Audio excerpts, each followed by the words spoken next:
ನಮ್ಮ ಜೊತೆ ಮಾತಾಡೋದಕ್ಕೆ ವಿರೋಧ ಪಕ್ಷದ ಉಪನಾಯಕರಂತ ಅರವಿಂದ್ ಬೆಲ್ಲನ್ ಸರ್ ಇದ್ದಾರೆ. ಸರ್, ಇವತ್ತು ಉತ್ತರ ಕರ್ನಾಟಕ ಭಾಗದಲ್ಲಿ ಅಧಿವೇಶನ ಆಗ್ತಾ ಇದೆ. ಬೆಳಗಾವಿಯಲ್ಲಿ 13 ವರ್ಷದಿಂದ ಆಗ್ತಾ ಇದೆ.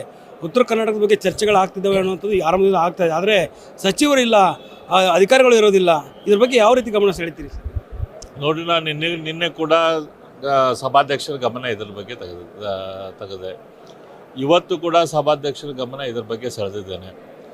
ಈ ಮಂತ್ರಿಗಳಿಗೆ ಡ್ಯೂಟಿ ಕೊಟ್ಟಿರ್ತಾರೆ, ಯಾರು ವಿಧಾನಸಭೆಯಲ್ಲಿ ಕೂತ್ಕೋಬೇಕು, ಯಾರು ವಿಧಾನ ಪರಿಷತ್ನಲ್ಲಿ ಕೂತ್ಕೋಬೇಕು, ಮತ್ತು ಯಾರ್ಯಾರು ಪ್ರಶ್ನೆಗಳು ಇವತ್ತು ಬರ್ತಾವೋ ಅವ್ರು ಯಾರು ಉತ್ತರ ಕೊಡಬೇಕಂತೇಳಿ ಇವತ್ತು ಕೂಡ ಸಭಾಧ್ಯಕ್ಷರ ಗಮನಕ್ಕೆ ಇದೆ. ಮುಖ್ಯಮಂತ್ರಿಗಳು ಮತ್ತು ಇನ್ನೊಬ್ಬ ಮಂತ್ರಿಗಳು ಬಿಟ್ಟರೆ ಯಾರೂ ಇದ್ದಿದ್ದಿಲ್ಲ ಸದನದಲ್ಲಿ, ಅಧಿಕಾರಿಗಳು ಇರೋದಿಲ್ಲ.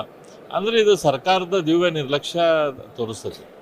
ಈ ಮಂತ್ರಿಗಳಿಗೆಲ್ಲ ಏನು ತಿಳ್ಕೊಂಬಿಟ್ಟಾರಂದ್ರೆ ರಾಜಕಾರಣ ಮಾಡೋದಕ್ಕಷ್ಟೇ ತಾವು ಮಂತ್ರಿಗಳಂತ ತಿಳ್ಕೊಳೋದು. ಗವರ್ನೆನ್ಸ್ ಏನಿದೆ ಅಲ್ಲ, ಆ ಆಡಳಿತ ಮಾಡೋದು ಅದು ಮಂತ್ರಿಗಳ ಒಂದು ಬಹಳ ಮುಖ್ಯ ಭಾಗ, ಅವ್ರ ಕೆಲಸದು.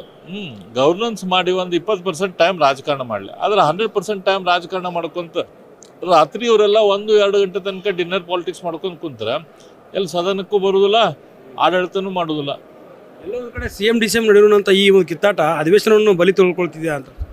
ಅಧಿವೇಶನ ಅಲ್ಲ, ಪೂರ್ತಿ ರಾಜ್ಯನ ಬಲಿ ತೆಗೆದುಕೊಳ್ಳುತ್ತೆ. ಸರ್, ಇವತ್ತು ಜಲವಂತ ಸಮಸ್ಯೆಗಳ ಬಗ್ಗೆ ಚರ್ಚೆಗೆ ಸ್ಪೀಕರ್ ಅವರು ಅವಕಾಶ ಮಾಡಿಕೊಟ್ಟಿದ್ದಾರೆ. ಆದರೂ ಕೂಡ ಈ ಭಾಗದ ಜನರು, ಸಚಿವರು ಕೂಡ ಹಾಜರಾಗ್ತಾ ಇಲ್ಲ, ಗೈರಾಗ್ತಿದ್ದಾರೆ. ಜೊತೆಗೆ ಈ ಡಿನ್ನರ್ ಮೀಟಿಂಗ್ ಪಾಲಿಟಿಕ್ಸು, ಈ ಭಾಗದ ಇಲ್ಲಿ ಜಿಲ್ಲಾ ಉಸ್ತುವಾರಿ ಮಂತ್ರಿಗಳೂ ಅಟೆಂಡ್ ಆಗ್ತಾ ಇಲ್ಲ, ಯಾರೂ ಅಟೆಂಡ್ ಆಗ್ತಾ ಇಲ್ಲ. ಮಂತ್ರಿಗಳು ಒಬ್ಬರು ಅಂತ ಐಡೆಂಟಿಫೈ ಮಾಡಿ ಹೇಳಕ್ಕೆ ತಯಾರಿಲ್ಲ. ಯಾವ ಮಂತ್ರಿಗಳಿಗೂ ಕೂಡ ಸೀರಿಯಸ್ನೆಸ್ ಇಲ್ಲ. ಸರ್, ಉತ್ತರ ಕರ್ನಾಟಕ ಪ್ರತ್ಯೇಕ ರಚನೆ ಆಗಬೇಕು ಅಂತ ಕೂಗನ್ನ ರಾಜು ಕಾಗೆ ಅವರು ಹೇಳಿದ್ದಾರೆ. ಜೊತೆಗೆ ಅನುದಾನ ಕೇಳಬೇಕಾದ್ರೆ ಭಿಕ್ಷೆ ಬೇಡೋ ಪರಿಸ್ಥಿತಿ ಬಂದಿದೆ ಅಂತ ಹೇಳ್ತಿದ್ದಾರೆ. ಈ ರೀತಿ ಪರಿಸ್ಥಿತಿ ಇದೆಯಾ ಅನ್ಸುತ್ತೆ ಸರ್? ನೋಡ್ರಿ, ಅವರು ರಾಜು ಕಾಗೆ ಅವರು ಮೊನ್ನೊಂದು ಅನುದಾನ ಕೇಳಬೇಕಾದ್ರೆ ಭಿಕ್ಷೆ ಕೇಳುವಂಥ ಪರಿಸ್ಥಿತಿ ಬಂದಿತ್ತು ಅಂತ ಹೇಳಿದ್ದಾರೆ. ಅದು ಭಾಳ ಕೆಟ್ಟ ಪರಿಸ್ಥಿತಿ ಇವತ್ತು ಸರ್ಕಾರದ್ದು ಐತಿ, ಮತ್ತು ಶಾಸಕರದ್ದು ಐತಿ. ಆಡಳಿತ ಪಕ್ಷದ ಶಾಸಕರದ್ದೇ ಈ ಟೈಪ್ ಐತೆ ಅಂತಂದ್ರೆ ವಿರೋಧ ಪಕ್ಷದವ್ರದ್ದು ಏನೈತಿ ನೀವು ವಿಚಾರ ಮಾಡಿ. ಆದರೆ ಪ್ರತ್ಯೇಕ ರಾಜ್ಯದ ಅವ್ರು ಏನು ಹೇಳಿದಾರಲ್ಲ ಅದ್ರ ಬಗ್ಗೆ ನಾನು ಒಪ್ಪೋದಿಲ್ಲ. ನಾವು ಒಂದು ಕೂಸು ಹುಟ್ಟಬೇಕಾದ್ರೆ ಹೆಲ್ದಿ ಇರ್ತೈತಿ, ಇನ್ನೊಂದು ಕೂಸು ವೀಕ್ ಇರ್ತೈತಿ. ದಕ್ಷಿಣ ಕರ್ನಾಟಕ ಬೇಬಿ ಕರ್ನಾಟಕ ರಾಜ್ಯ ಉದಯ ಆಗ್ಬೇಕಾದ್ರೆ ಹೆಲ್ದಿ ಬೇಬಿ, ಅದು ಗಟ್ಟಿಯಾಗಿ ಹುಟ್ಟೈತಿ. ಉತ್ತರ ಕರ್ನಾಟಕ ಸ್ವಲ್ಪ ವೀಕಾಗಿ ಹುಟ್ಟಿದಂಥ ಬೇಬಿ. ಬೆಳ್ಕೊತ ತಾಯಿ ಎಲ್ಲರಿಗೂ ಶಕ್ತಿ ತುಂಬುವಂಥ ಕೆಲಸ ಮಾಡ್ತಾಳೆ. ಇವತ್ತಿಲ್ಲ ನಾಳೆ 2 ಮಕ್ಕಳು ಅಷ್ಟು ಶಕ್ತಿಯುತರ ಆಗ್ತಾರೆ. ಹಾಗಾಗಿ ನಾವೆಲ್ಲರೂ ಒಟ್ಟಾಗಿರ್ಬೇಕು. ಅಖಂಡ ಕರ್ನಾಟಕ ಆಗಿದ್ರೆ ಅದಕ್ಕೆಲ್ಲದಕ್ಕೂ ಚಂದ, ಮತ್ತು ಜನರ ಭಾವನೆಯ ಅಪೇಕ್ಷೆ ಆಗಿರ್ತೈತಿ. ಈ ರೀತಿ ಒಣ ರೀತಿ ಮಾತಾಡೋದಲ್ಲ.